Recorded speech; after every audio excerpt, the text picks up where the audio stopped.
భయంకరం. ప్రేతబంధనం, మనోనాశనం, సంఘర్షం, ప్రయోజనం.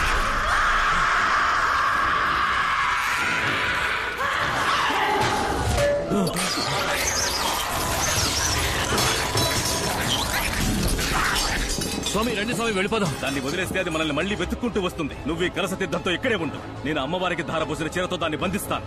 కలసం కింద పడకూడదు.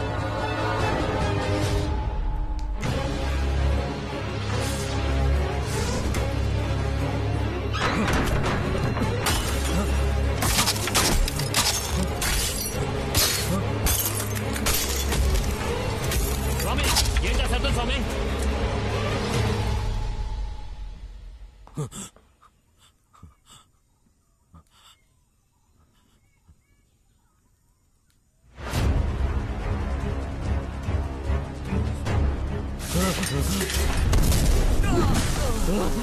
ఈ తీర్థపు శక్తి దాన్ని ఎక్కువసేపు కట్టడి చేయలేదు. రా వెళ్దాం. మనం ప్రాణాలతో ఉండాలంటే గుళ్ళోకి వెళ్లాల్సిందే.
ఏనుగు కోసం తవ్విన గొయ్యిలో పడిపోయాం. ఎక్కువ ఎక్కి పైకి వెళ్ళు. స్వామి మీరేమంటారు స్వామి? వెళ్ళి నాకు చెయ్యి నుంచో. ఎక్కువ ఎక్కువ చెయ్యరా, చెయ్యిపో ఇవ్వు.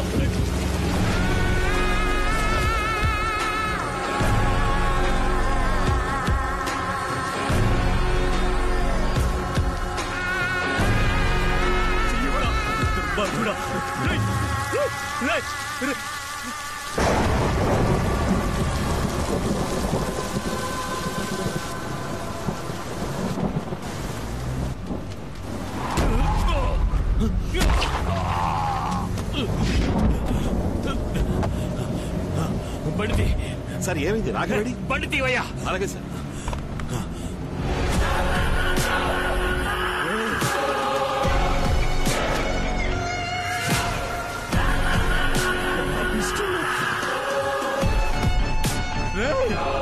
నీకోసమే కదా ఇదంతా చేశాను. నువ్వు వదిలేసి వెళ్ళిపోతున్నావేట్రా?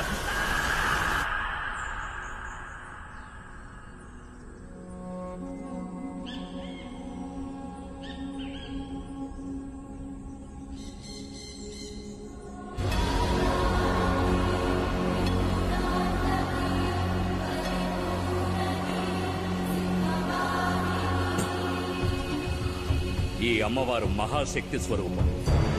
అసలేం జరిగిందో మీరు నిజం చెప్తేనే మేము మిమ్మల్ని కాపాడగలం.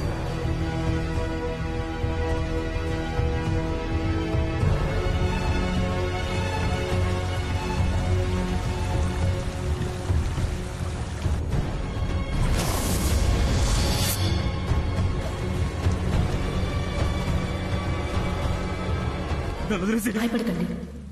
నా వల్ల మీకు ప్రమాదమేం లేదు. నిజానికి నాకు మీరు మంచి చేశారు. నేను మీ అబ్బాయి ఇష్టపడుతున్నానని తెలిసి కాదనకుండా మా పెళ్లి ఒప్పుకున్నారు. క్షమించరాని ఒకే ఒక తప్పు చేశారు. వంశపారంపర్యంగా దివ్యవాకు చెప్పే కుటుంబంలోంచి వచ్చిన వారే ఆ స్వామీజీ. ఈ మంత్రతంత్రాల్లో ఆయనకి సాటి ఎవ్వరూ లేరు. అతని ఒక్కగానొక్క అబ్బాయి పెళ్లిని నన్ను ముందుండి జరిపించమని చెప్పారు. నేను వెళ్ళాను. అయ్యా, ఈ మాంగళ్యం మీ చేత్తో ఇవ్వండి. నీ అందానికి నువ్వు ఉండాల్సిన చోటు ఇది కాదు. ఏం దిగులు పడకండి, నేను తన్ని మహారాణిలా చూసుకుంటాను. మీ మీద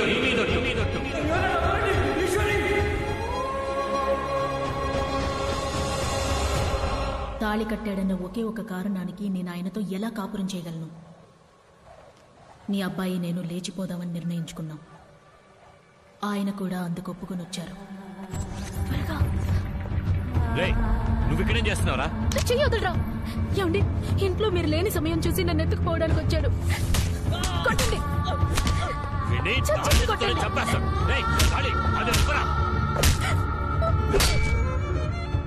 అతని తన్నులు తినడం చూసి నేను తట్టుకోలేకపోయాను.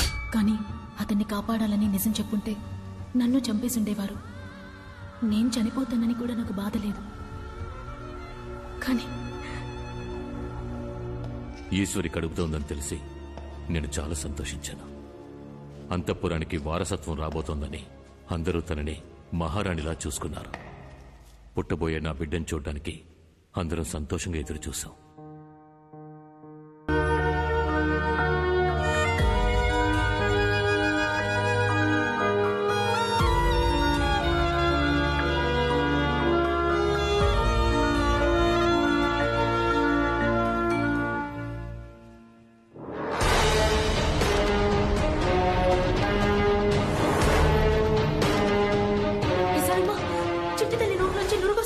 విషం పట్టిస్తే నురగ తప్పకుండా వస్తుంది.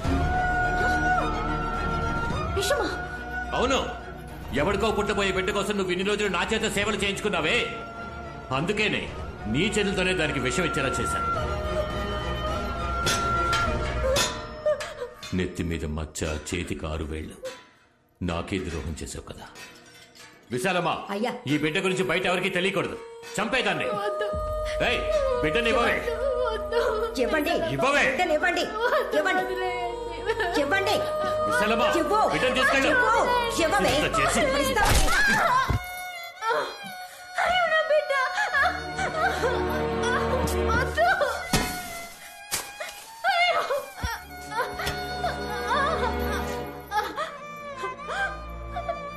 నన్ను కావాలంటే ఏమైనా చేయండి. నా చిట్టు తల్లి నేను చేయకండి. ఏమే, అడ్డమైన వాడికి పుట్టిన బిడ్డ అంతఃపురానికి వారసుడు అవుతుందా? బిడ్డ పుట్టిన తర్వాత జరిగిందంతా మీతో చెప్పి నేను నా బిడ్డ ఎక్కడికైనా వెళ్ళిపోదాం అనుకున్నాం. దయచేసి నా కూతురిని నాకు ఇచ్చేయండి. అయ్యా,